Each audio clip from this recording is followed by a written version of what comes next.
Hello and welcome to Social Media Weekly, episode 18th August 2021. Social Media Weekly is brought to you by Virtual Brothers Marketing, rehumanizing your marketing experience. I'm a little late this week because I am traveling out of the country. So Jay will not be with me because where I am now, internet is quite expensive. So I'll just be recording this for the next four episodes, which is a month.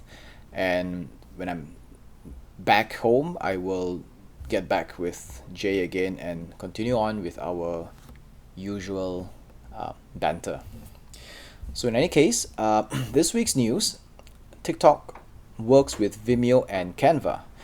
The partnership will make it easier for creators and marketers to build campaign creatives on Canva and Vimeo. So for those who don't understand Canva, who don't know, Canva is the platform where you can create templates for images and videos, and Vimeo is a place where you kind of like repurpose the video content to suit whatever, whether it's YouTube or social media and things like that. And so how it works is it works between TikTok Ads Manager and the other two partners, which will ensure clips feel natural and in line with the platform. The key is for ads to not look like ads. So the problem with TikTok is that brands have started coming in and they are having trouble engaging with the audience because they create ad creatives like how they created it for YouTube, for example, or Facebook. And that is the same platform they used. They would have used years ago in, paid TV media or some form of video media. So that kind of format doesn't work, and TikTok has been trying to tell people that it doesn't work. And so instead of just telling people or guiding people how to do it, what TikTok is doing now is they're coming up with this kind of partnerships to make it easier for marketers to create ads that don't look like ads. TikTok is a very complex social platform where its content creation format requires a steep learning curve, even for the most experienced marketers on the platform.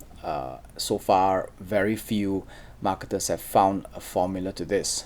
Enabling these processes will help improve the quality of the end products, because when people engage with ads, then they get to sell, and when they get to sell, then more people will want to run ads, and then TikTok makes more money. Twitter hits with another verification hiccup.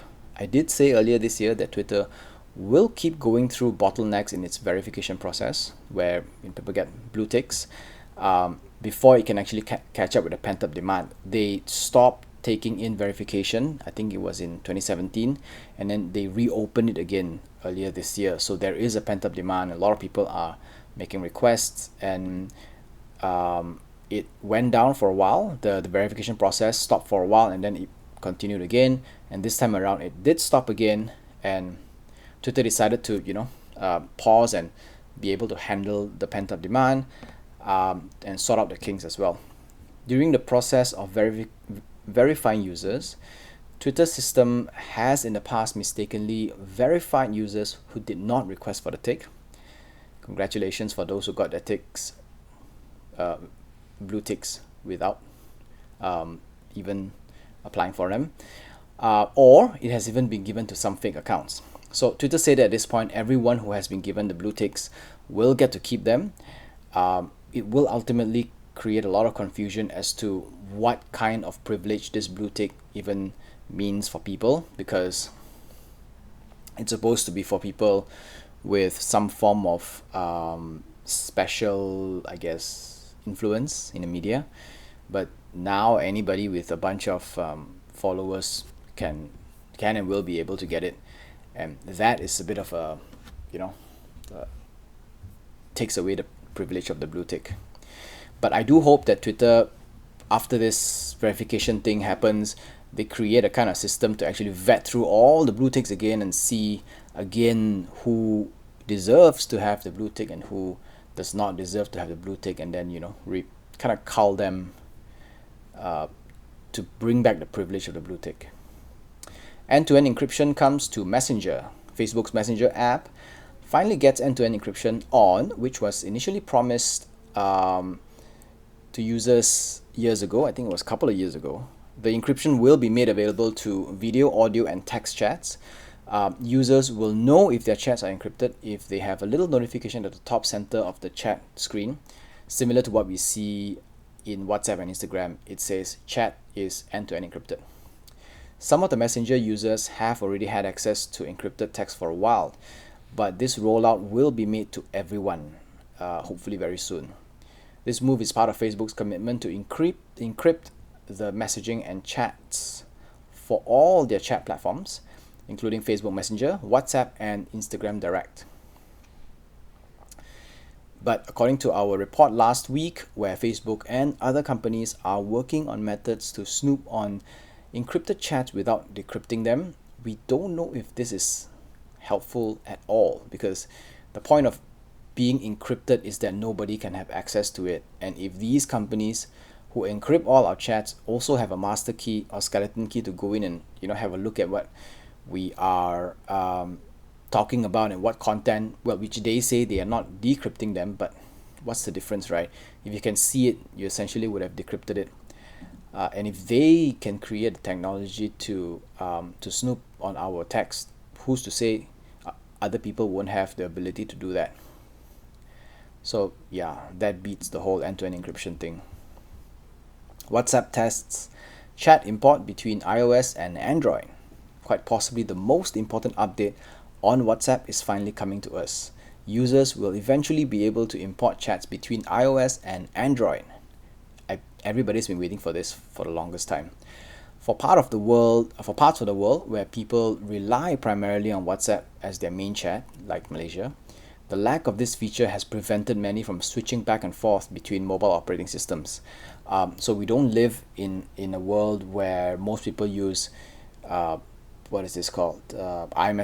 because more people are on Android devices than we are on iOS devices. So WhatsApp is kind of like the default chat platform that we have, and to be able to import and export the full chat history between operating systems is a very big thing. The release will initially reach Samsung phones running iOS, Android 10 or newer, and eventually to all devices on both systems. YouTube releases a few new features. The first one will allow us to more easily find parts of videos we're looking for. By making chapters in a video searchable, users can soon find them straight from the web and watch clips beginning from that chapter itself. But in order for this to happen, the YouTube videos must be uploaded to contain those chapters broken down, and the cues, titles, and descriptions and everything as well. So if you just upload one full video without it having kind of bookmarks on every chapters and the name of the title of the chapters, this does not work. So if you create content on YouTube with maybe to-dos and I guess episodic weekly reviews of what social media is doing, we should actually start marking them by chapters, so it's easier for people who search for them to find the specific chapter and the specific topic itself. Another one is video previews that will be available to mobile search results. This lets users watch a short clip of the video before tapping into the video link. Desktop has already had that feature. When you search for a video on the Google search results that pop up, you hover your cursor around one of the videos, it plays a little bit of it. This function will be available to mobile users, which is good because once you see a little bit of it, you will kind of know if that's what you want to watch before even clicking in and watching the video itself. So if you are a business or a brand who have not properly understood if your viewers are getting what they're looking for, this feature will essentially may probably reduce your reach, because when people see it without going in, that means therefore there is no click, and when there is no click, then your metrics would have dropped. So there will be a little bit of adjusting that brands will need to do, creators will need to do. Yet another feature will help people find videos if there isn't any content about their search in the local language. So say for example, if I want to find a content in Spanish, but they only have it in English, so what YouTube will do is they will show automatically translated captions, titles, and descriptions in the search results. So right now this feature is only available in English, which means it's from foreign to English, and it will include other languages very soon. So that's all for Social Media Weekly this week. Social Media Weekly podcast available on Anchor FM, Google Podcasts, Apple Podcasts, Spotify, and more. Our full videos are available on YouTube, and we post blitz and clips on Instagram and Facebook. If you like Social Media Weekly, it would really help if you could rate and review it on the podcast video of your choice and on YouTube, so more can discover it. Social Media Weekly is on a lookout for a regular co-host to help bring us some depth to the show. If you're interested, simply drop me an email at Shawn, that is SHAWN, @virtualpeddlers.com. This is Social Media Weekly, episode 18 August 2021. My name is Shawn. See you next week. Stay safe. Bye-bye.